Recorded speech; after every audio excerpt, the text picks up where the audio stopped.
الموضوع ده لو فيك انت مش هتخش الجنه، مش هتخش الجنه. لازم تعرف عندك الموضوع ده ولا لا. النبي عليه الصلاه والسلام قال لنا لا يدخل الجنه من كان في قلبه مثقال ذره من كبر.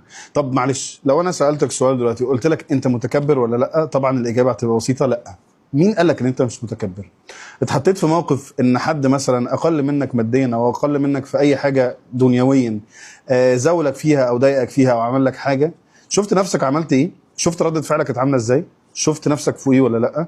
حد بيقدم لك حاجه مثلا ولا حاجه وجاب لك حاجه غلط، ردة فعلك كانت عامله ازاي ساعتها؟ اتعاملت معاه عادي كده ان هو غلط، غلطه بني ادم طبيعي وبيغلط زيك ما بتغلط بالظبط، ولا شفت نفسك عليه حاجه وانا مش عارف مين وانا ابن مين ولا ايه؟ اصل انت لو عندك نقطة عارف مثقال ذرة انت مش هتشوفها اصلا، يعني لازم تدور في قلبك، لان هي لو موجودة مش هتخش، مش هتخش.